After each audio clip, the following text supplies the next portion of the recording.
नमस्कार, संभव digital app पे आप सभी का स्वागत है।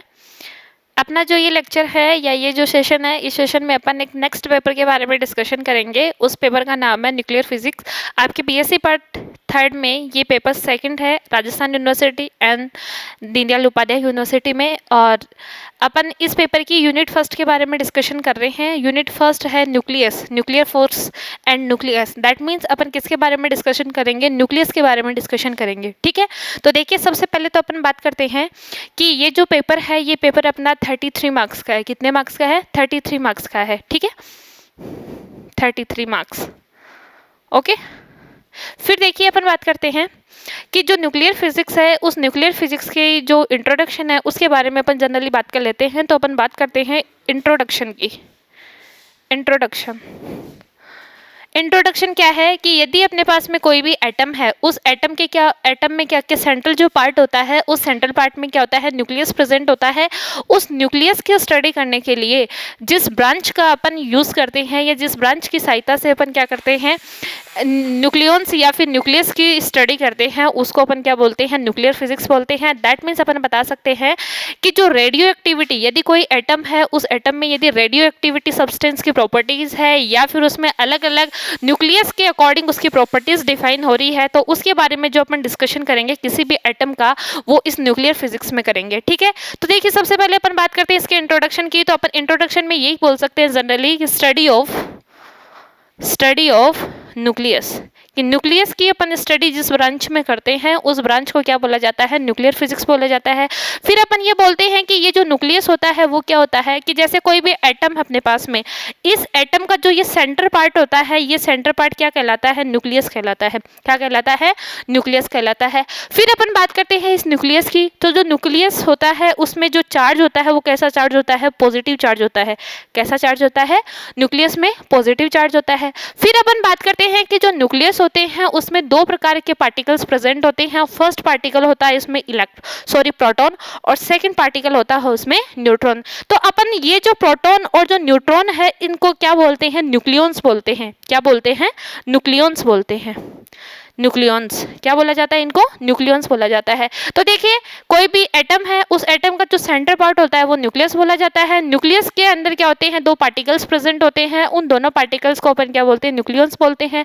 ये जो पार्टिकल होते हैं वो कौन से होते हैं? प्रोटॉन और न्यूट्रॉन होते हैं। देखिए अपने को पता है कि जो न्यूट्रॉन होता है वो तो कैसा होता है? न्यूट्रल होता है। इसमें तो किसी भी टाइप का कोई चार्ज नहीं होता। दैट मीन्स इस पे जीरो चार्ज होता है।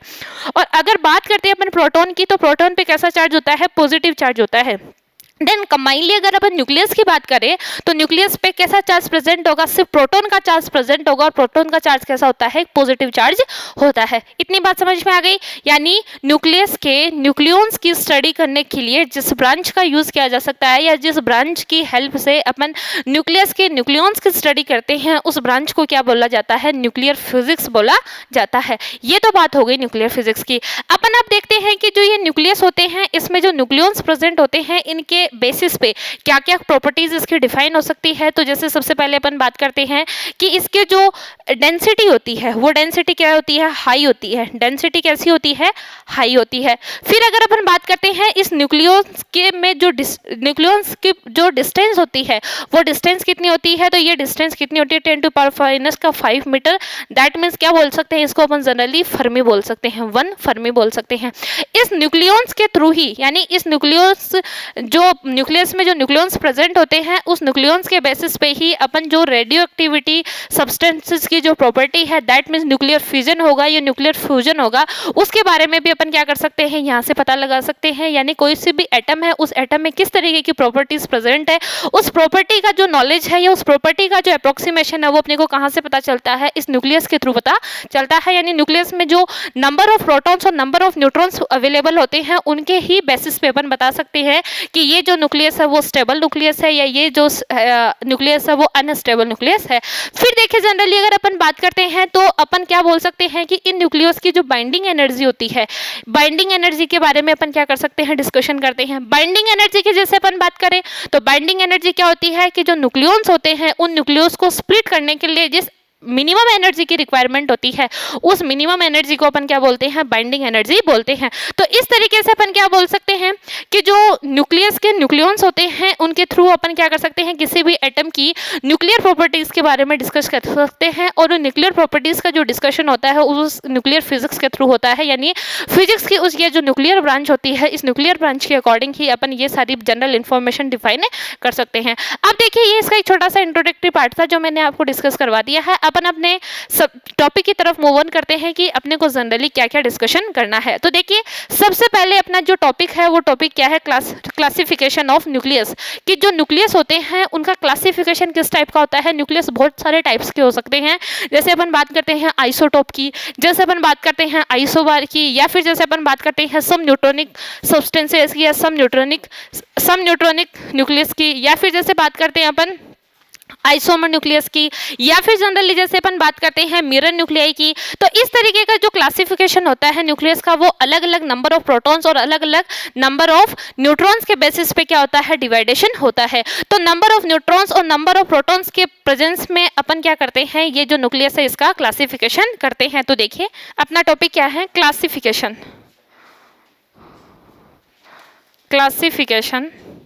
Of nucleus. ठीक है, न्यूक्लियस का अपन क्या करते हैं, क्लासिफिकेशन करते हैं। न्यूक्लियस का क्लासिफिकेशन किसके बेसिस पे होता है, based on number of proton and number of neutron. किसके बेसिस पे होता है, नंबर ऑफ प्रोटॉन और नंबर ऑफ न्यूट्रॉन के बेसिस पे अपन इसका क्या करते हैं, क्लासिफिकेशन करते हैं। देखिए अपन सबसे पहले क्लासिफिकेशन करते हैं, तो सबसे पहला क्लासिफिकेशन क्या बोल सकते हैं, आइसोटोप, कि आइसोटोप न्यूक्लियस कौन से होते हैं। ठीक है, सबसे पहले अपन बात करते हैं आइसोटोप न्यूक्लियस की। तो देखिए आइसोटोप न्यूक्लियस कौन से होते हैं, सच 2 और more than 2 nuclei which have same atomic number but different mass number are known as isotope. यानी अपन क्या बोल सकते हैं कि जो अपने पास में एटॉमिक नंबर होते हैं वो तो क्या रहते हैं, इनके सेम रहते हैं, लेकिन जो मास नंबर होते हैं वो क्या रहते हैं, डिफरेंट रहते हैं। दैट मीन्स अपन बात करते हैं जेड की, जेड को किससे रिप्रेजेंट, जेड को अपन क्या बोलते हैं, एटॉमिक नंबर बोलते हैं। मैं इनको डायरेक्टली लिख रही हूँ यहाँ पे एटॉमिक नंबर। तो एटॉमिक नंबर तो क्या रहते हैं, सेम रहते हैं किसी भी न्यूक्लियाई के। 2 न्यूक्लियाई है या फिर 2 या 2 से ज्यादा ऐसे न्यूक्लियाई जिनके क्या होते हैं, जो एटॉमिक नंबर से यानी Z की जो वैल्यू है वो तो कैसी होती है, सेम होती है, बट A मतलब किसको क्या बोलते हैं अपन, एटॉमिक वेट, इसकी वैल्यू कैसी होती है, डिफरेंट होती है। क्या होती है, डिफरेंट होती है। तो इस टाइप के जो न्यूक्लियस होते हैं उन न्यूक्लियस को अपन क्या बोलते हैं, आइसोटोप्स न्यूक्लियस बोलते हैं। बात समझ में आ गई। जैसे अपन बात करते हैं इनके एग्जांपल्स की, तो देखिए अपन बात करते हैं 1H1, 1H2, 1H3। ठीक है, हाइड्रोजन एटम है, इसके अपने पास में 3 स्टेट्स अवेलेबल होती है, प्रोटोनियम, ड्यूटोनियम एंड ट्राइटेनियम, जिनको अपन बोलते हैं। यानी कि इनमें एक चीज देखिएगा, ये जो एटॉमिक नंबर है यानी Z की जो वैल्यू है वो तो कैसी है, सेम है, लेकिन इनमें जो नंबर ऑफ यानी फिर मास नंबर है या फिर वेट ऑफ मास है वो वैल्यूज क्या है, डिफरेंट है। एक का 1 है, एक का 2 है और एक का 3 है। तो इस तरीके के जो न्यूक्लियस होते हैं इन न्यूक्लियस को अपन क्या बोलते हैं, आइसोटोप न्यूक्लियस बोलते हैं। या फिर जनरली देखिएगा अपन बात करते हैं रेडियो एक्टिविटी कार्बन की। जैसे जो कार्बन होता है वो कैसा सब्सटेंस होता है, रेडियो एक्टिविटी सब्सटेंस होता है या रेडियो एक्टिविटी एटम होता है। तो जैसे इसका क्या होता है, एक तो 6C12 अवेलेबल होता है नेचर में, एक इसका 6C13 अवेलेबल होता है, एक इसका 6C14 अवेलेबल होता है। ये 3 आइसोटोप कार्बन के अवेलेबल होते हैं नेचर में, और ये रेडियो एक्टिविटी क्या करता है, प्रॉपर्टी को शो करता है। बात समझ में आ रही है। तो देखिएगा ये जो इसमें देखिएगा इसमें जो Z की वैल्यू है वो तो कैसी है, सेम है, लेकिन एटॉमिक नंबर की वैल्यूज क्या है, डिफरेंट है। तो इसके बेसिस पे अपन क्या बोल सकते हैं, 2 और more than 2 nuclei which have same atomic number but different mass numbers. ठीक है, different mass numbers, these type of nucleus are known as isotope nucleus. बात समझ में आ गई। अब देखिएगा अपन सेकंड न्यूक्लियस की बात करते हैं, सेकंड क्लासिफिकेशन की बात करते हैं। तो सेकंड क्लासिफिकेशन क्या होता है, आइसोबार। किसके बारे में बात करते हैं, आइसोबार के बारे में बात करते हैं। तो देखिए सेकंड न्यूक्लियाई की अगर अपन बात करें तो सेकंड न्यूक्लियाई क्या है, आइसोबार। बार। फर्स्ट आइसोटोप के बारे में बात कर लिया, सेकंड आइसोबार के बारे में बात करते हैं। तो आइसोबार क्या होता है? Same mass number but different different atomic number known as isobar. Atomic number का मतलब अपन बात करते हैं नंबर ऑफ प्रोटॉन और नंबर ऑफ न्यूट्रॉन्स की वैल्यू क्या क्या होती है? डिफरेंट डिफरेंट होती है, लेकिन जो मास नंबर होता है या फिर जो एटॉमिक नंबर होता है वो कैसा रहता है? डिफरेंट रहता है। तो देखिएगा अपन बात करते हैं जैसे Z, तो Z की वैल्यू तो कैसी होती है? डिफरेंट होती है। इसको तो अपन क्या बोलते हैं? Atomic number. क्या बोलते हैं? Atomic number. और अपन बात करते हैं ए की, ए मीन्स अपन बोल सकते हैं प्रोटॉन प्लस न्यूट्रॉन। ए क्या होता है? प्रोटॉन और न्यूट्रॉन का जो समेशन होता है, ये उनका जो ऐड होता है वो किसके इक्वल होता है? मास नंबर के इक्वल होता है। मास नंबर कैसा होता है? सेम होता है। तो इस टाइप के जो न्यूक्लियाई होते हैं उन न्यूक्लियाइज को अपन क्या बोलते हैं? आइसोबार न्यूक्लियाई बोलते हैं। Isobar nuclei. बात समझ में आ गई यहाँ तक? अब देखिएगा अपन बात करते हैं इसके एग्जांपल की। तो देखिए जैसे अपने को पता है जो कार्बन है उसका एक ये आइसोटोप अवेलेबल होता है। जो कार्बन होता है उसके 3 आइसोटोप्स अवेलेबल होते हैं, 6C12, 6C13 और 6C14। तो एक तो अपन क्या बोल सकते हैं? 6C14, और एक अपन बात कर सकते हैं 7 नाइट्रोजन 14। यानी ये दोनों एक दूसरे के लिए क्या है? इनमें Z की वैल्यू तो कितनी है? 6, और इसमें A की वैल्यू कितनी है? 14। इसमें जो Z की वैल्यू है वो तो कितनी है? 7, बट A की वैल्यू कितनी है? 14। मतलब A की वैल्यू तो सेम है बट Z की वैल्यूज क्या है? डिफरेंट है। तो इस टाइप के जो न्यूक्लियाइज होते हैं अपने नेचर में, उन न्यूक्लियाइज को अपन क्या बोलते हैं? आइसोबार न्यूक्लियाई बोलते हैं। बात समझ में आ गई? जैसे देखिए अपन थर्ड न्यूक्लियाई की बात करते हैं। तो थर्ड न्यूक्लियस कौन सा होता है? आइसोन्यूट्रॉनिक न्यूक्लियाई। इसके बारे में अपन बात करते हैं थर्ड टाइप की। तो थर्ड टाइप कौन सा है? आइसोट्रोप न्यूक्लियाई, या फिर इसको अपन बोल सकते हैं आइसोन्यूट्रॉनिक न्यूक्लियाई। आइसोन्यूट्रॉनिक न्यूक्लियाई यहाँ से पता चल रहा है न्यूट्रॉनिक, दैट मीन्स न्यूट्रॉन्स की जो वैल्यू होती है वो तो कैसी रहती है? सेम रहती है, लेकिन जो अपने पास में एटॉमिक नंबर होता है, या फिर जनरली बात करें तो प्रोटॉन की बात करें, प्रोटॉन नंबर हो जाएगा, प्रोटॉन नंबर क्या होता है? डिफरेंट होता है। इस टाइप के जो न्यूक्लियाइज होते हैं उन न्यूक्लियाई को अपन क्या बोलते हैं? आइसोन्यूट्रॉनिक न्यूक्लियाई बोलते हैं। यानी विच न्यूक्लियाई विच हैव Z तो कैसा होता है? डिफरेंट होता है, डिफरेंट, बट जो न्यूट्रॉन की वैल्यू होती है वो कैसी रहती है? सेम रहती है। कोई भी ऐसे दो एटम्स या फिर कोई भी ऐसे दो न्यूक्लियस या न्यूक्लियाई जिनकी Z की वैल्यू, एटॉमिक नंबर की वैल्यू तो क्या रहती है? डिफरेंट रहती है, बट उनसे एसोसिएट जो न्यूट्रॉन की जो वैल्यू होती है वो कैसी रहती है? सेम रहती है। तो इस टाइप के जो न्यूक्लियाई होते हैं उन न्यूक्लियाइज को अपन क्या बोलते हैं? आइसोन्यूट्रॉनिक न्यूक्लियाई बोलते हैं। जैसे अगर अपन बात करें इसके एग्जाम्पल की, तो जैसे देखिएगा 11Na कितना आना चाहिए? 22 आना चाहिए ना अपने पास में, लेकिन इसका कितना आ जाता है? 25 आ जाता है। 11Na25। और या फिर अपन बात करें जैसे 12 मैग्नीशियम 24। बात समझ में आ रही है? तो इसमें एक चीज देखिएगा, यहाँ से इसमें एक चीज देखिएगा, सॉरी ये 23 आएगा। कितना आएगा? 23 आएगा। तो यहाँ से एक चीज देखिएगा, न्यूट्रॉन की वैल्यू कितनी है इसमें न्यूट्रॉन की वैल्यू कितनी आ जाएगी? 12 आ जाएगी, बिकॉज प्रोटॉन की वैल्यू तो कितनी है? इसमें 11 है, और न्यूट्रॉन की वैल्यू कितनी हो जाएगी? इसमें 12 हो जाएगी। इसमें बात करते हैं, इसमें प्रोटॉन की वैल्यू 12 है, बट न्यूट्रॉन की वैल्यू भी कितनी बन जाएगी? 12 बन जाएगी। तो इस तरीके के जो न्यूक्लियाई होते हैं जिनमें न्यूट्रॉन्स की वैल्यू सेम होती है, जिनमें क्या होती है? न्यूट्रॉन्स की वैल्यू सेम होती है, इस टाइप के न्यूक्लियाइज को अपन क्या बोलते हैं? आइसोन्यूट्रॉनिक न्यूक्लियाई बोलते हैं। बात समझ में आ गई? अब देखिए अपन नेक्स्ट की बात करते हैं। तो नेक्स्ट न्यूक्लियाई क्या होता है? Isomer nuclei. ठीक है, किसके बारे में बात करते हैं? आइसोमर न्यूक्लियाई के बारे में बात करते हैं। देखिए अपन केमिस्ट्री में डिस्कशन करते हैं आइसोमर के बारे में। दैट मीन्स क्या होता है उसके पास में जो 3D ओरिएंटेशन होता है न्यूक्लियस के पास में, वो ओरिएंटेशन इनके पास में अवेलेबल होता है। तो अपन क्या बोल सकते हैं? Such nuclei which have same mass number, same atomic number, same proton and neutron number but different spin state. यानी इनकी जो स्पिन होती है, स्पिन नंबर होता है किसी भी एटम का, यदि वो स्पिन नंबर क्या है? डिफरेंट है किसी दो न्यूक्लियाइज के बीच का, तो इस टाइप के जो न्यूक्लियाइज होते हैं उनको अपन क्या बोलते हैं? आइसोमर न्यूक्लियाई बोलते हैं। बात समझ में आ गई? तो देखिएगा मैं नोट डाउन कर देती हूँ। आइसोमर न्यूक्लियाई की बात करते हैं। आइसोमर न्यूक्लियाई का मतलब क्या आ जाएगा? Z की वैल्यू सेम, न्यूट्रॉन की वैल्यू सेम, प्रोटॉन की वैल्यू सेम, और A की वैल्यू कैसी होनी चाहिए? Same, but spin state number different. क्या होना चाहिए? Different. This type of nuclei is known as isomer. बात समझ में आ गई। यानी अपन जनरली बोल सकते हैं जिन एटम्स के पास में मैग्नेटिक प्रॉपर्टीज होती है वही एटम्स क्या कर सकते हैं, आइसोमर न्यूक्लियाई को रिप्रेजेंटेशन कर सकते हैं। यानी आइसोमर न्यूक्लियाई की जो या फिर ये जो प्रॉपर्टी उन एटम्स में मिलती है या फिर उन न्यूक्लियाइज में मिलती है जिनमें क्या होती है, मैग्नेटिक प्रॉपर्टीज होती है। यानी जब उनको एक्सटर्नल मैग्नेटिक फील्ड प्रोवाइड करवाया जाता है तो उनकी क्या हो जाती है, स्पिन स्टेट्स का अपने को क्या हो जाता है, जनरली पता चल जाता है। तो देखिए इस टाइप के जो न्यूक्लियाइज होते हैं उनको अपन क्या बोलते हैं, आइसोमर न्यूक्लियाई बोलते हैं। फिर अपन बात करते हैं नेक्स्ट न्यूक्लियाई की। तो नेक्स्ट न्यूक्लियाई क्या है, मिरर न्यूक्लियाई। क्या बोलते हैं, मिरर न्यूक्लियाई।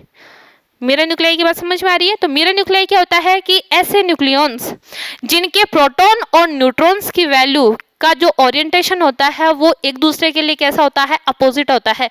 यदि किसी न्यूक्लियाई में प्रोटॉन की वैल्यू 6 है, न्यूट्रॉन की वैल्यू 7 है, तो दूसरे न्यूक्लियाई के लिए या उसके मिरर न्यूक्लियाई के लिए प्रोटॉन की वैल्यू सेम होगी, 7 होगी, और न्यूट्रॉन की वैल्यू कितनी होगी, 6 होगी। इस टाइप के जो न्यूट्रॉन्स होते हैं जिनमें प्रोटॉन और न्यूट्रॉन्स की वैल्यू एक दूसरे के अपोजिट आती है ड्यू टू मिरर रिफ्लेक्शन। यानी जैसे अपने को पता होता है कि किसी भी एटम का अपन क्या करते हैं, मिरर इमेज देखते हैं। तो मिरर इमेज का मतलब क्या होता है, उसका अपोजिट इमेज आना। क्या होता है, अपोजिट इमेज का आना। तो यदि किसी भी न्यूक्लियाई की, जैसे अपन मान लेते हैं, एग्जाम्पल के थ्रू समझाती हूँ मैं आपको। तो यदि कोई न्यूक्लियाई है, उसके जो प्रोटॉन की वैल्यू 6 है, न्यूट्रॉन की वैल्यू 7 है, तो जब उसका अपन मिरर न्यूक्लियाई फाइंड आउट करेंगे तो उस मिरर न्यूक्लियाई में प्रोटॉन की वैल्यू 6 आएगी और न्यूट्रॉन की वैल्यू कितनी आए, सॉरी, जो प्रोटॉन की वैल्यू 7 आएगी और न्यूट्रॉन की वैल्यू कितनी आएगी, 6 आएगी। इस टाइप के जो न्यूक्लियाइज होते हैं उनको क्या बोलते हैं, मिरर न्यूक्लियाई बोलते हैं। तो देखिए मैं इसका थोड़ा लैंग्वेज बता देती हूँ आपको। Such nuclei which have same mass number but number of proton and number of neutrons is reverse order are in reverse order known as mirror nuclei. ठीक है, तो देखिएगा अपन क्या बोल सकते हैं, same atomic number but proton and neutrons number are in reverse order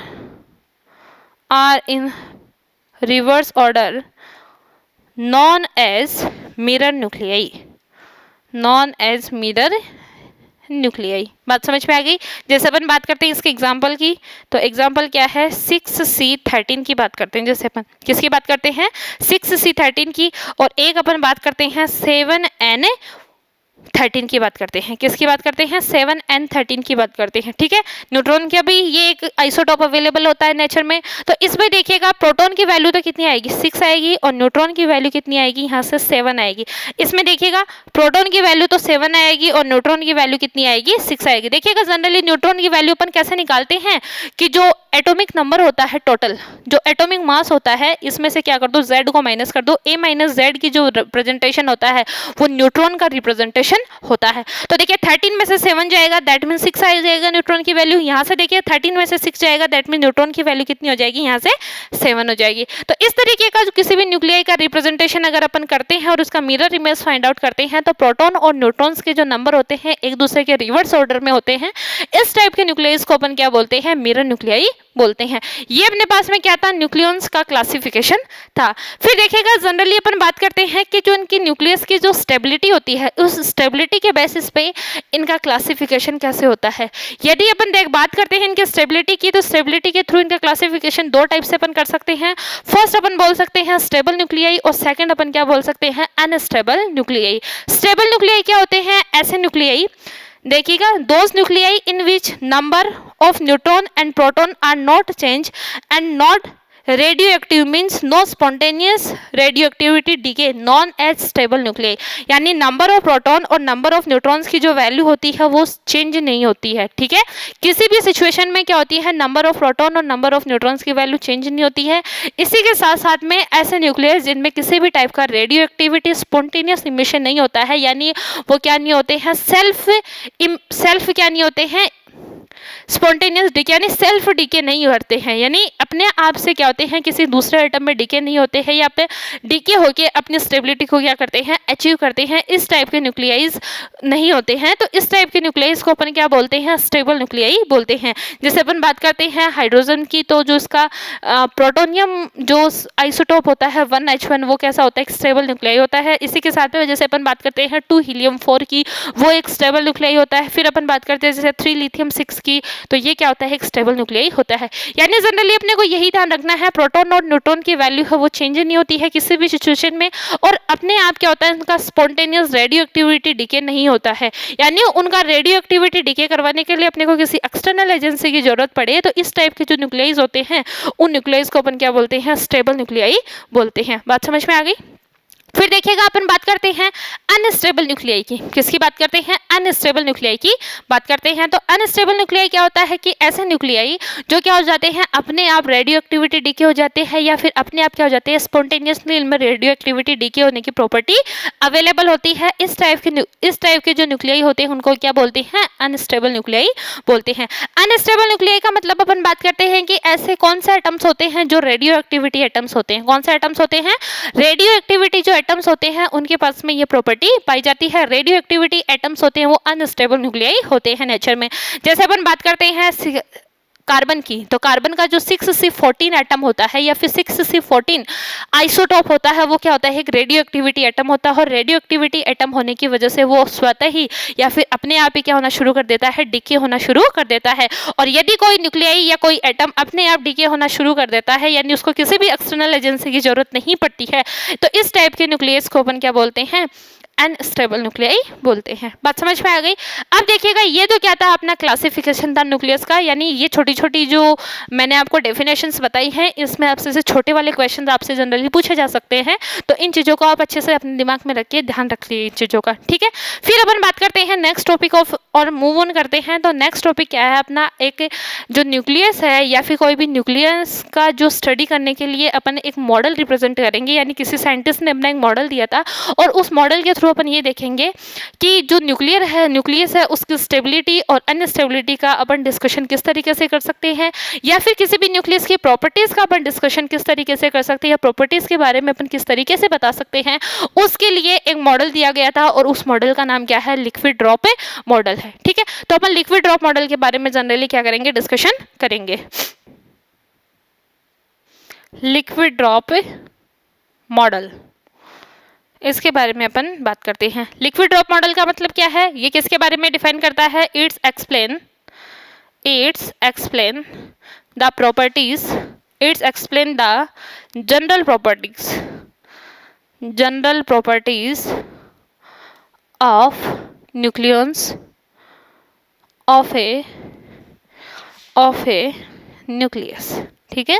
किसी भी न्यूक्लियस की जनरल स्टडी का जो डिस्कशन होता है या जनरल प्रॉपर्टीज का जो डिस्कशन होता है वो इस मॉडल के थ्रू अपन करते हैं, ठीक है। बहुत सारे मॉडल्स आए हैं, लेकिन आपके जो ये सिलेबस है उस सिलेबस में एक लिक्विड ड्रॉप मॉडल आपको दिया गया है, तो अपन इसी लिक्विड ड्रॉप मॉडल के बारे में डिस्कशन करेंगे। तो सबसे पहले तो अपन क्या बात करते हैं कि अपन जो न्यूक्लियस होता है उस न्यूक्लियस को एक यूनिफॉर्म और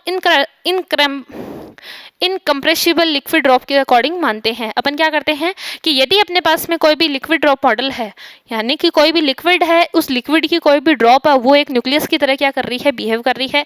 उस ड्रॉप के पास में कैसी प्रॉपर्टीज होनी चाहिए कि वो एक तो क्या होनी चाहिए, यूनिफॉर्म होनी चाहिए, दूसरा कैसी होनी चाहिए, इनकम्प्रेसिबल होनी चाहिए। दैट मीन्स उस पर किसी भी तरीके का कोई टेंशन फोर्स नहीं लगना चाहिए, या फिर जब उस पर क्या करते हैं सरफेस के थ्रू कोई अगर फोर्स लगता है तो उसकी जो मतलब शेप होती है उस शेप में किसी भी तरीके का कोई अपने पास में क्या नहीं आता है, डिस्टोर्शन नहीं आता है। इस तरीके की लिक्विड ड्रॉप अपने पास में होनी चाहिए। तो सबसे पहले तो अपन यही बोलेंगे कि अपन ऐसे किसी एक लिक्विड ड्रॉप मॉडल को कंसिडर करते हैं जो कैसी होनी चाहिए, यूनिफॉर्म होनी चाहिए, इसी के साथ में वो कैसी होनी चाहिए, इनकम्प्रेसिबल होनी चाहिए। तो इस टाइप का जो न्यूक्लियाई होता है उस न्यूक्लियाई को अपन क्या बोलते हैं, लिक्विड ड्रॉप मॉडल बोलते हैं। तो देखिएगा सबसे पहले तो अपन इसकी छोटी सी जो डेफिनेशन है उसके बारे में बात कर लेते हैं।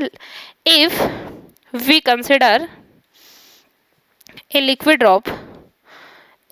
drop if we consider a liquid drop which is define the property of nucleus, then drop कैसी होनी चाहिए, drop will be uniform and incompressible. अपन जो लिक्विड ड्रॉप कंसिडर कर रहे हैं उस लिक्विड ड्रॉप की कैसी प्रॉपर्टी होनी चाहिए कि वो एक तो कैसी होनी चाहिए अपने पास में यूनिफॉर्म होनी चाहिए, दूसरी कैसी होनी चाहिए इनकम्प्रेसिबल होनी चाहिए।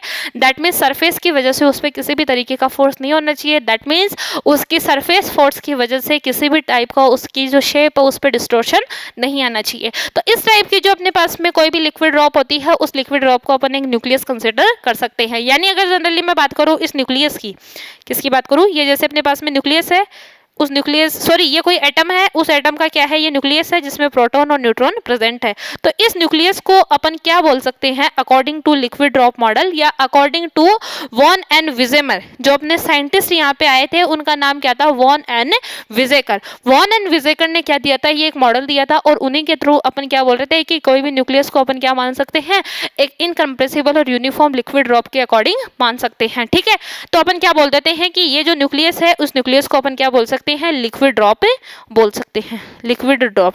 तो इस तरीके का जो मॉडल होता है, दिस टाइप ऑफ अपन क्या बोल सकते हैं, this type of model is non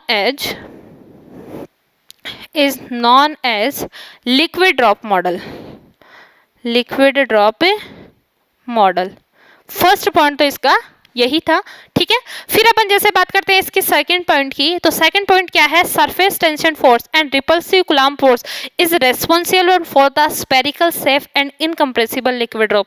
यानी अपने पास में कोई भी लिक्विड ड्रॉप होती है तो उस लिक्विड ड्रॉप के लिए कौन कौन से जो फैक्टर्स है वो रेस्पॉन्सिबल होते हैं, उसकी जो स्फेरिकल शेप होती है उसके लिए कौन कौन से मतलब जो फैक्ट्स होते हैं वो रेस्पॉन्सिबल होते हैं कि एक तो जो सरफेस टेंशन होती है वो सरफेस टेंसेबल, और सेकंड क्या होती है जो रिपल्सिव कूलम्ब फोर्स होता है, ये दोनों जो फोर्सेस होते हैं वो इसकी यूनिफॉर्म और स्फेरिकल शेप के लिए क्या होते हैं, रेस्पॉन्सिबल होते हैं। तो अपन सेकंड पॉइंट यहां से क्या बोल सकते हैं, देखिएगा इसका सेकंड पॉइंट अपन क्या बता सकते हैं, in this model surface tension and coulomb repulsive force between protons, किसके बीच में होगा ये फोर्स, between protons, are responsible for its uniform and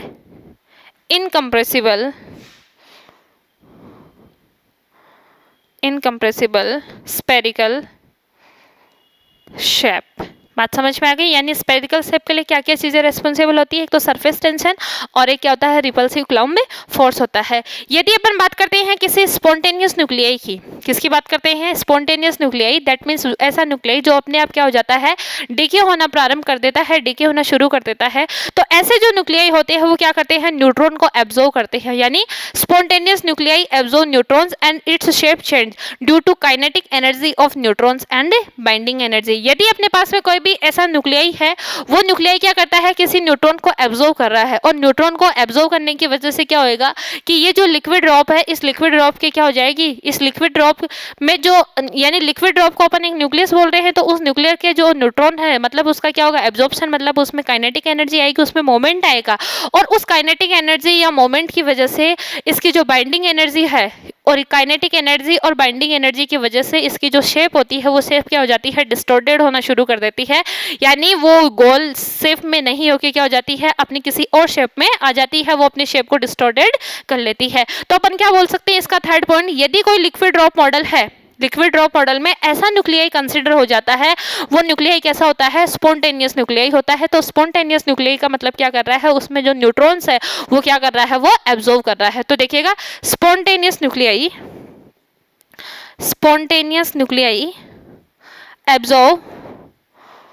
absorb neutrons, so due to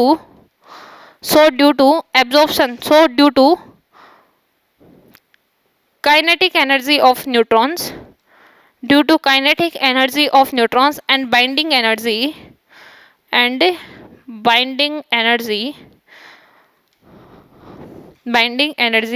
nucleus shape will be change। That means liquid drop की जो shape है वो कैसी हो जाती है, चेंज होना शुरू हो जाती है। ठीक है, है। अब देखिएगा अपन बात करते हैं कि जो due to binding energy and kinetic energy of neutron surface of excited nuclei start vibration, यानी कि किसी भी एटम है उस एटम की जो सरफेस पे जो न्यूक्लियॉन्स होते हैं वो न्यूक्लियॉन्स क्या करना शुरू कर देते हैं, वाइब्रेशन करना शुरू कर देते हैं। किसकी वजह से? इस सरफेस टेंशन, क्या ये जो सरफेस टेंशन दैट मींस इस kinetic energy of neutrons and binding energy की वजह से सरफेस के जो न्यूट्रॉन्स होते हैं वो क्या करना शुरू कर देते हैं, वाइब्रेशंस करना शुरू कर देते हैं। यदि उनमें वाइब्रेशंस हो रहे हैं दैट मींस उनमें क्या हो जाएंगे, ऑसिलेशन स्टार्ट हो जाएंगे, और ऑसिलेशंस की वजह से क्या हो जाते हैं, जो उनकी शेप है वो क्या होना शुरू कर देती है, धीरे धीरे किस में आ जाती है, डिस्टॉर्टेड फॉर्म में आ जाती है। ठीक है, तो देखिएगा अपन इसका फोर्थ पॉइंट क्या बोल सकते हैं, due to binding energy and kinetic energy of neutrons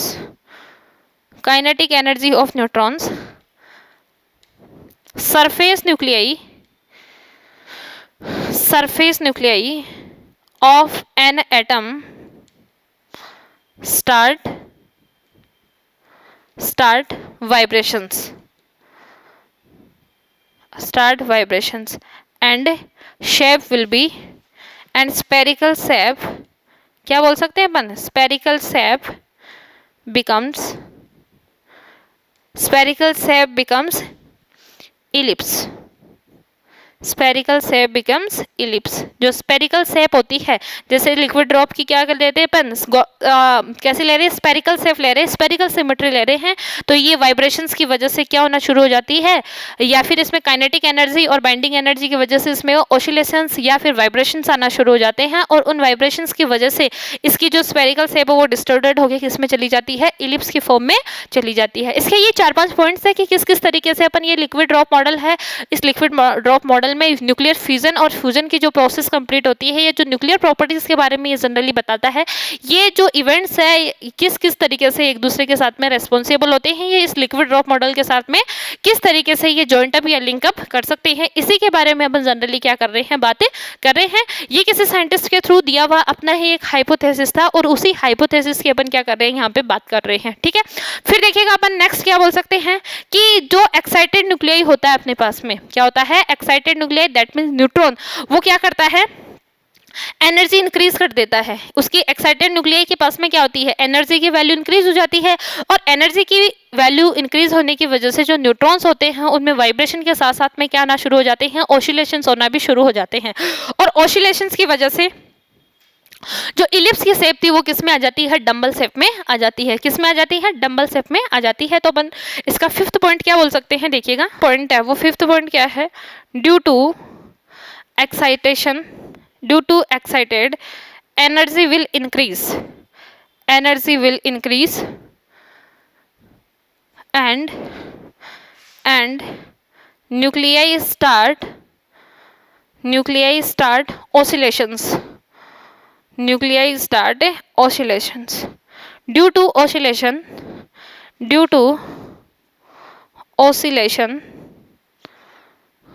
ellipse shape becomes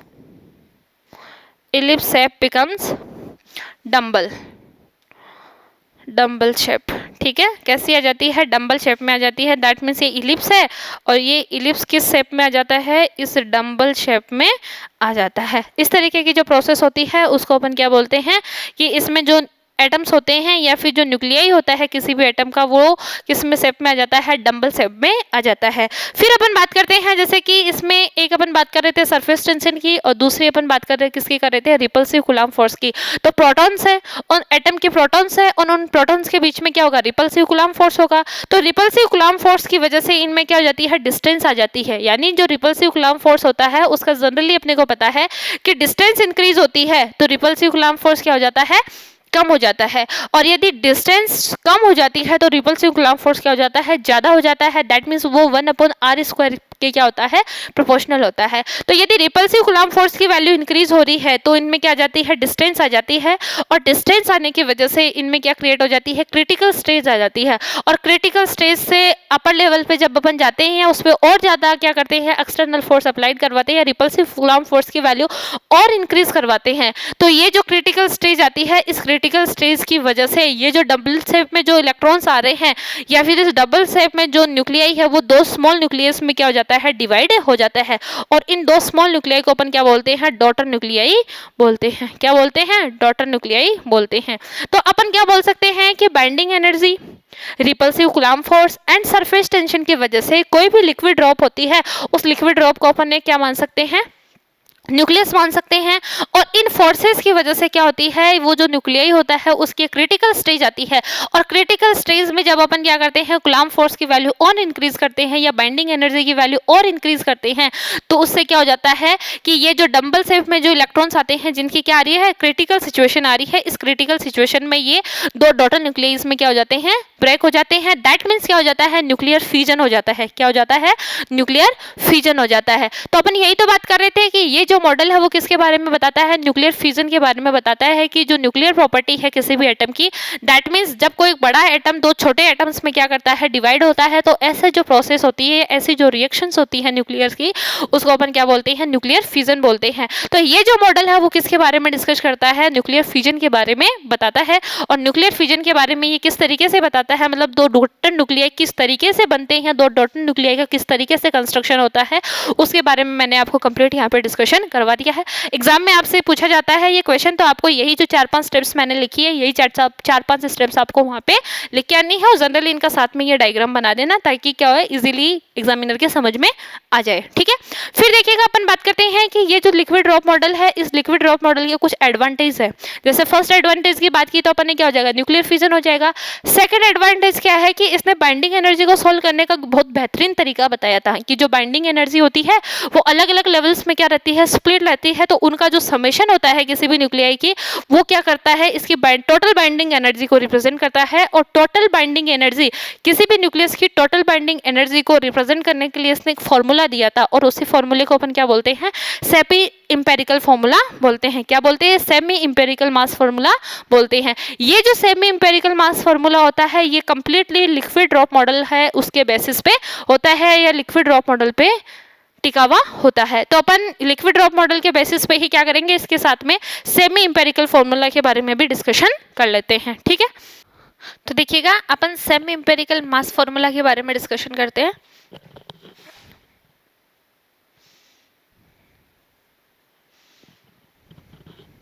semi empirical mass formula, ठीक है। तो सेमी इंपेरिकल मास फॉर्मूला सबसे पहले तो बात आती है किस पे डिपेंडेंट होते हैं, लिक्विड ड्रॉप मॉडल पे डिपेंड होता है। तो देखिएगा, on the basis of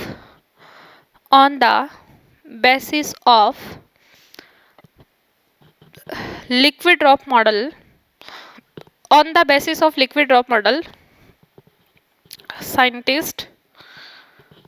scientist Frankel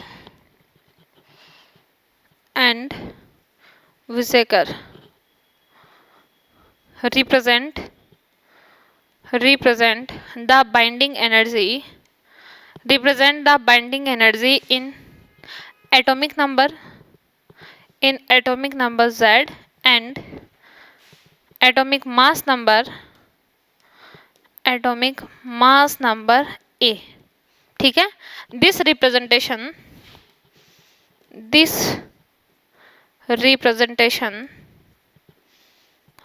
of binding energy is known as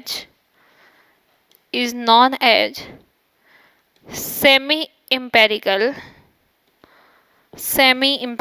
mass formula। बात समझ में आ गई, यानी ये किसको डिफाइन करता है, जनरली बाइंडिंग एनर्जी को डिफाइन करता है। किस फॉर्म में, एटॉमिक नंबर और एटॉमिक मास नंबर की फॉर्म में क्या करता है, डिफाइन करता है। तो इस तरीके से जो बाइंडिंग एनर्जी का रिप्रेजेंटेशन होता है उसको अपन क्या बोलते हैं, सेमी इंपेरिकल मास फॉर्मूला बोलते हैं। फिर देखिएगा, अकॉर्डिंग टू हिम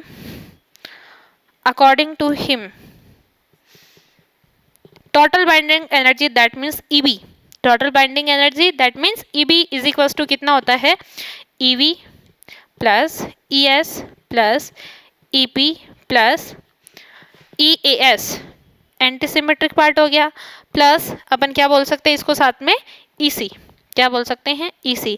5 पार्ट होते हैं, 1 2 3 4 5, यानी उन्होंने क्या किया था कि जो बाइंडिंग एनर्जी है उस बाइंडिंग एनर्जी को 5 पार्ट्स में डिवाइड कर दिया था। फर्स्ट उसने डिवाइड किया था वॉल्यूम एनर्जी में, सेकंड उन्होंने डिवाइड किया था सरफेस एनर्जी में, थर्ड उन्होंने डिवाइड किया था पेयरिंग एनर्जी में, यानी जो प्रोटॉन्स है या फिर न्यूक्लियॉन्स का जो पेयर बनता है उस पेयरिंग की वजह से जो एनर्जी रिक्वायर्ड होती है उसकी फॉर्म में। फोर्थ बोला है एंटीसिमेट्रिक, यदि अपने पास में कोई ऐसा न्यूक्लियाई है जिसमें न्यूट्रॉन्स और प्रोटॉन्स दैट मीन न्यूक्लियॉन्स क्या है एंटीसिमेट्रिक है, तो उसकी बाइंडिंग एनर्जी के फॉर्म में। एंड कुलम्ब एनर्जी, यानी जो कुलाम अट्रैक्शन कुलाम रिपल्सन फोर्स होता है प्रोटॉन्स के बीच में, उसके थ्रू जो एनर्जी गेटअप होती है उनका जो समेशन है वो किसको रिप्रेजेंट कर रहा है, टोटल बाइंडिंग एनर्जी को रिप्रेजेंट कर रहा है। मतलब बाइंडिंग एनर्जी के कितने कंपोनेंट्स हो गए, यहाँ पे 5 कंपोनेंट्स हो गए। तो उन्होंने क्या किया था कि जो बाइंडिंग एनर्जी थी किसी भी न्यूक्लियस की, उस बाइंडिंग एनर्जी को 5 पार्ट्स में डिवाइड करके और उसका जो रिप्रेजेंटेशन है उसको मास नंबर यानी एटॉमिक नंबर और एटॉमिक मास नंबर में क्या कर दिया था, रिप्रेजेंट कर दिया था, या उसकी फॉर्म में इसका क्या कर दिया था, कन्वर्सेशन कर दिया था। तो इस टाइप का जो मास फॉर्मूला है या इस तरीके का जो बाइंडिंग एनर्जी फॉर्मूला है उसको अपन क्या बोलते हैं, सेमी इंपेरिकल मास फॉर्मूला बोलते हैं। यहाँ पे देखिए ये जो ईवी है वो किसको रिप्रेजेंट करता है, बाइंडिंग एनर्जी। सॉरी, सबसे पहले तो ईबी की बात करते हैं। तो ईबी किसको रिप्रेजेंट करता है, बाइंडिंग एनर्जी को। ईवी किसको रिप्रेजेंट करता है, वॉल्यूम एनर्जी को। ईएस किसको रिप्रेजेंट करता है, सरफेस एनर्जी को। ईपी किसको रिप्रेजेंट करता है, पेयरिंग एनर्जी को। फिर बात करते हैं ईएएस की, तो ये किसको रिप्रेजेंट करता है, एंटीसिमेट्रिक एनर्जी को। और ये बात करते हैं इसी की, दैट मींस कूलम्ब एनर्जी को रिप्रेजेंट करता है। यहाँ पे ये चीजें लिखने की मेरे को रिक्वायरमेंट नहीं है।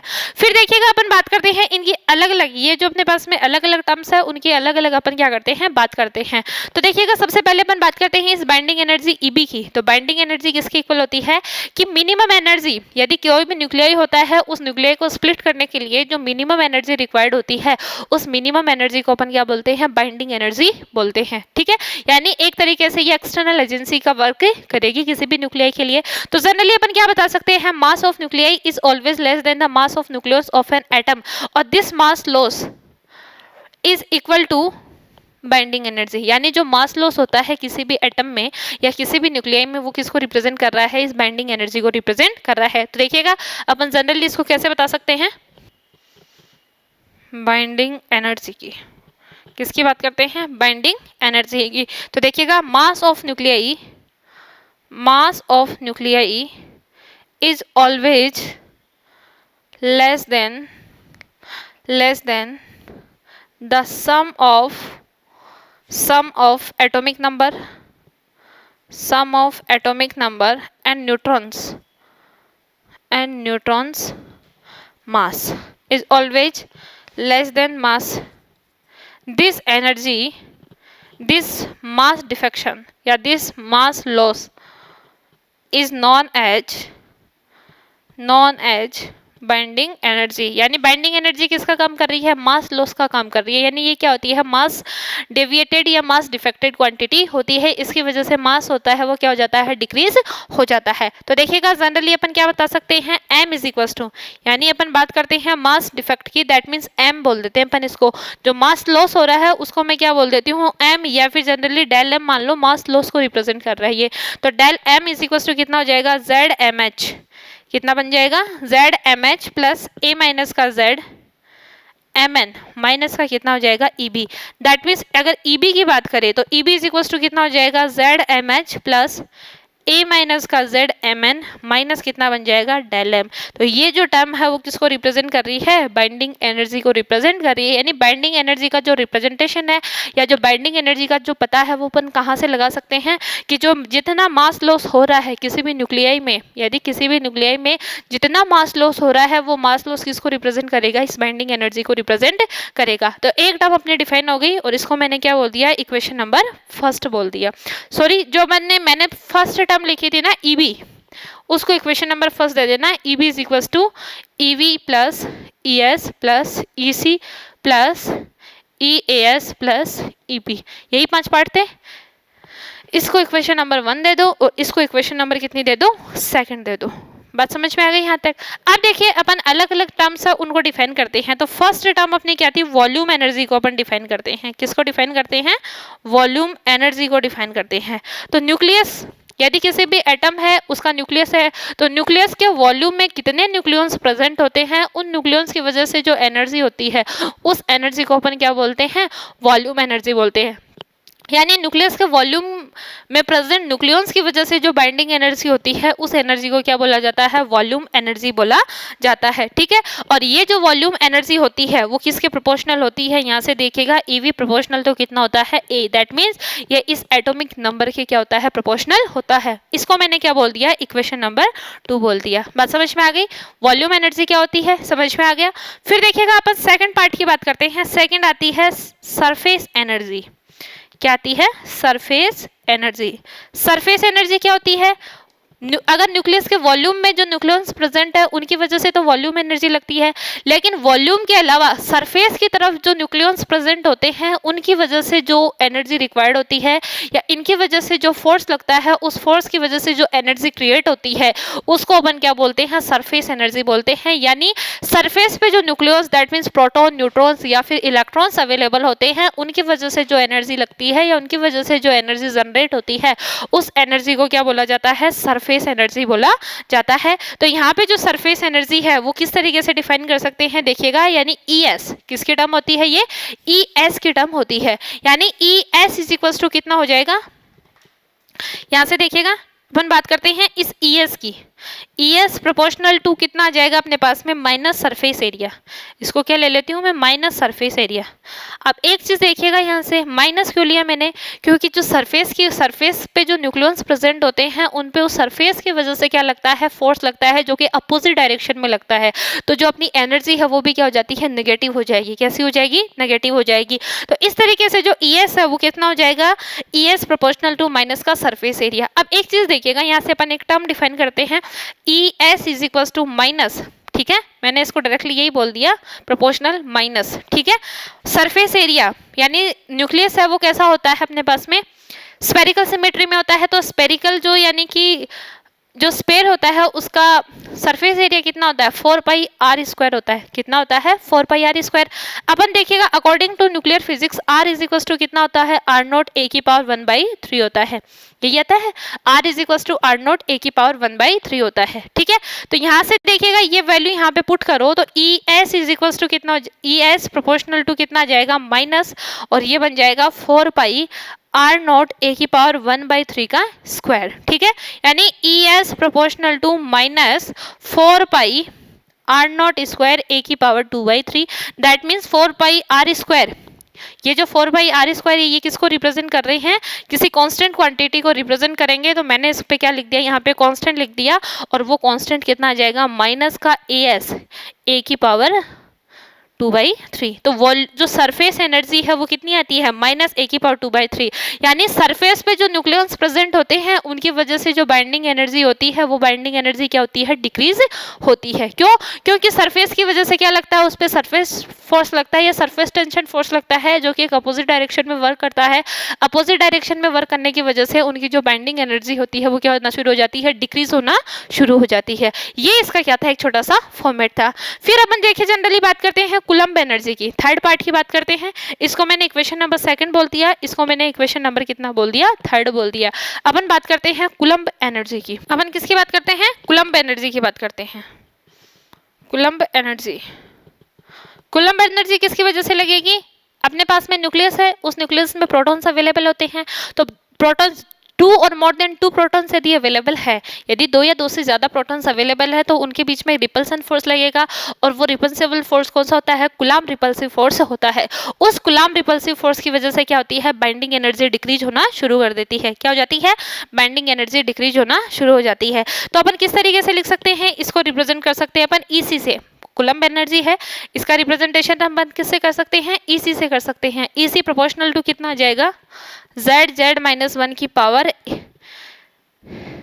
A1 की पावर 3 हो जाएगी, 1/3 बन जाएगी। ये अपने पास में क्या आता है, इस कूलम्ब एनर्जी का फॉर्मेट आता है। दैट मीन्स इस कूलम्ब एनर्जी की वजह से या इस कूलम्ब रिपल्सिव फोर्स की वजह से बाइंडिंग एनर्जी क्या हो जाती है, डिक्रीज होना शुरू हो जाती है। यदि मैं इसको जनरली लिखूँ तो कैसे लिख सकती हूँ, EC is equal to minus का AC Z-1 अपॉन कितना बन जाएगा, A की पावर 1/3 बन जाएगा। ये अपने पास में कूलम्ब एनर्जी फोर्स या फिर कूलम्ब बाइंडिंग एनर्जी आ जाएगी। जो कूलम्ब वाला कंपोनेंट है उसकी बाइंडिंग एनर्जी आ जाएगी। बात समझ में आ गई यहाँ तक। अब देखिएगा इसको मैंने इक्वेशन कितना बोल दिया, 4 बोल दिया। कौन सी रह गई, एंटी सिमेट्रिक वाली, यानी एसिमेट्रिक वाला पार्ट बच गया 3, ये 4th asymmetric energy, asymmetric energy. Asymmetric energy की बात अपन कैसे करेंगे, कोई भी न्यूक्लियस है उसमें न्यूट्रॉन्स और प्रोटॉन्स अवेलेबल है, यानी न्यूट्रॉन प्रोटॉन या फिर प्रोटॉन न्यूट्रॉन के पे क्या लगता है, फोर्स लगता है, और उस फोर्स की वजह से क्या आती है, एनर्जी क्रिएट होती है। तो उस की वजह से जो अपने पास में फोर्स लगता है या फिर उसकी वजह से जो बाइंडिंग एनर्जी में डिस्टॉर्शन आता है उसको क्या बोलते हैं अपन, एंटीसिमेट्रिक एनर्जी बोलते हैं। यानी न्यूट्रॉन प्रोटॉन और प्रोटॉन न्यूट्रॉन के बीच में लगने वाले फोर्स की वजह से जो बाइंडिंग एनर्जी में डिस्टॉर्शन आता है या जो एनर्जी में डिस्टॉर्शन आता है उसको अपन क्या बोलते हैं, एंटीसिमेट्रिक एनर्जी बोलते हैं। यानी अपन जनरली इसको कैसे डिफाइन कर सकते हैं, BAS, इसको किससे डिफाइन करेंगे, BAS इज इक्वल टू कितना बन जाएगा अपने पास में, माइनस का AAS। ये तो क्या होता है, यहाँ पे प्रोपोर्शनलिटी का साइन हटाएंगे तो एक कांस्टेंट टर्म आ जाएगी माइनस का AAS, और ये कितना बन जाएगा, A माइनस का 2z का स्क्वायर अपॉन कितना बन जाएगा, A बन जाएगा, अपॉन कितना बन जाएगा, A। ये अपने पास में क्या आती है, इस एंटीसिमेट्रिक एनर्जी का पार्ट आता है। यानी एंटीसिमेट्रिक एनर्जी का पार्ट कितना आ जाएगा, BAS इज इक्वल टू, इसको जनरली अपन ऐसे भी डिफाइन कर सकते हैं कि जो अपने पास में, इसको अपन कैसे डिफाइन करें generally, BAS is proportional to कितना आता है, N माइनस P। इसको अपन कैसे बोल सकते हैं, N माइनस जेड बोल सकते हैं। क्या बोल सकते हैं, N माइनस जेड का स्क्वायर अपॉन कितना आता है, A।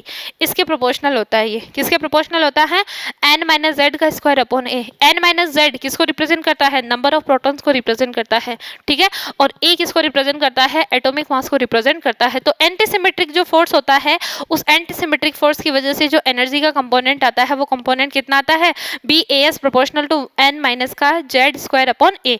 इसके प्रोपोर्शनल ये एनर्जी होती है। और जब अपन प्रोपोर्शनलिटी का साइन हटाएंगे यानी एंटीसिमेट्रिक कंपोनेंट्स की वजह से क्या होगी, अपनी बाइंडिंग एनर्जी डिक्रीज होगी। उस डिक्रीजमेंट के निशान के लिए या फिर वो डिक्रीजमेंट को शो करने के लिए अपन यहाँ पे नेगेटिव साइन यूज कर देते हैं, ठीक है। तो BAS इज इक्वल टू कितना बन जाएगा, माइनस का AAS, A माइनस का 2z अपॉन z। अब एक चीज देखिएगा, ये N माइनस जेड है, ये A माइनस का 2z कैसे आएगा, तो इसको टर्म अपन कैसे डिफाइन कर सकते हैं, N इज इक्वल टू कितना होता है, N इज इक्वल टू होता है A माइनस जेड। ये वैल्यू यहाँ पे पुट करो तो आपके पास में ये टर्म आ जाएगी। इसको मैंने क्या बोल दिया, इक्वेशन नंबर 5 बोल दिया, ठीक है। फिर अपन बात करते हैं 6th फैक्टर की। 6th फैक्टर क्या है, pairing energy, sorry 5th factor कौन सा अपना, पेयरिंग एनर्जी। पेयरिंग एनर्जी क्या होती है, ठीक है। तो पेयरिंग एनर्जी की बात करें तो पेयरिंग एनर्जी क्या होती है, या तो अपने पास में क्या होते हैं, न्यूट्रॉन न्यूट्रॉन के पेयर बनते हैं, या प्रोटॉन प्रोटॉन के पेयर बनते हैं, या न्यूट्रॉन प्रोटॉन का पेयर बनेगा, या प्रोटॉन न्यूट्रॉन का पेयर बनेगा। तो इनकी वजह से क्या होता है, इनमें इंटरेक्शन होता है, न्यूट्रॉन न्यूट्रॉन के बीच में इंटरेक्शन होगा, प्रोटॉन प्रोटॉन के बीच में इंटरेक्शन होगा, और न्यूट्रॉन प्रोटॉन के बीच में इंटरेक्शन होगा, प्रोटॉन न्यूट्रॉन के बीच में क्या होगा, इंटरेक्शन होगा। जब इनके बीच में क्या होते हैं, म्यूचुअल इंटरेक्शंस होते हैं, तो वहाँ पे फोर्स क्रिएट होते हैं, वहाँ पे फोर्स लगना शुरू हो जाते हैं, और फोर्स लगते हैं तो वहां पे क्या जाती है, स्टेबिलिटी आ जाती है। क्या जाती है, स्टेबिलिटी आना शुरू हो जाती है। यदि यही इंटरेक्शन जब न्यूट्रॉन न्यूट्रॉन और प्रोटॉन प्रोटॉन के बीच में लगता है तो ये स्टेबल होता है, और यदि यही इंटरेक्शन न्यूट्रॉन प्रोटॉन और प्रोटॉन न्यूट्रॉन के बीच में लगता है तो वो एटम्स या वो न्यूक्लियाई कैसे होते हैं, अनस्टेबल न्यूक्लियाई होते हैं। तो इस तरीके की पेयरिंग के साथ में यदि अपन स्टेबिलिटी फैक्टर को चेक कर लेते हैं तो उस स्टेबिलिटी फैक्टर के लिए जिस एनर्जी की रिक्वायरमेंट होती है, जिस बाइंडिंग एनर्जी का अपन रिप्रेजेंटेशन करते हैं, उसे क्या बोलते हैं, पेयरिंग एनर्जी बोलते हैं। और पेयरिंग एनर्जी क्या होती है, पेयरिंग एनर्जी के लिए जो B होती है वो किसके प्रोपोर्शनल होती है, A की पावर कितना आता है, माइनस का 3/4 आता है। कितना आता है, माइनस का 3/4। यानी पेयरिंग बाइंडिंग एनर्जी किसके प्रोपोर्शनल होती है, A की पावर माइनस का 3/4 के लिए होती है। और इस पेयरिंग एनर्जी की वजह से बाइंडिंग एनर्जी क्या होती है, डिक्रीज होना शुरू हो जाती है। दैट मीन्स माइनस का AP A की पावर माइनस का 3/4 बन जाएगा। ये अपने पास में इक्वेशन नंबर क्या है, 5 हो जाएगी। बात समझ में आ गई यहाँ तक। अब देखिएगा अपने पास में जितनी भी इक्वेशन है, इसको 5 बोल दिया, इसको मैंने 6 बोल दिया, ठीक है। इसको इक्वेशन नंबर कितना बोल दिया, 6 बोल दिया। जितनी भी इक्वेशंस है उनको इक्वेशन नंबर फर्स्ट में पुट करो, यानी put equation first, second, third, fourth and fifth, sorry second, third, fourth, fifth, sixth in equation first. Equation first क्या आती, EB is equals to EV plus ES plus EC plus EAS plus EP, यही थी। सारी terms यहाँ पे put कर दो। That means EB is equals to कितना बन जाएगा, EV की वैल्यू कितनी थी अपने पास में, AVA, कितना बन जाएगा, AVA। फिर बात करते हैं सरफेस वाले की, तो ये कितनी हो जाएगी, माइनस का AS कितनी बन जाएगी, माइनस का as a की पावर 2/3। फिर अपन बात करते हैं EC की, तो EC वाली टर्म किसकी थी, नेगेटिव थी, ये कितना आ जाएगा z माइनस 1 अपॉन a की power 1/3, z minus 1 upon a की पावर 1/3। ये किसकी टर्म हो गई अपने पास में, EC की टर्म। फिर एंटी सिमेट्रिक वाली टर्म की बात करते हैं, तो एंटी सिमेट्रिक वाली टर्म कितनी है, माइनस AAS, और ये कितना हो जाएगा, यहां से देखिएगा माइनस का AAS a माइनस का 2z का स्क्वायर अपॉन कितना आ जाएगा a, और माइनस BP वाली टर्म यानी पेयरिंग एनर्जी वाली टर्म कितनी हो जाएगी, माइनस का AP a की पावर माइनस का 3/4।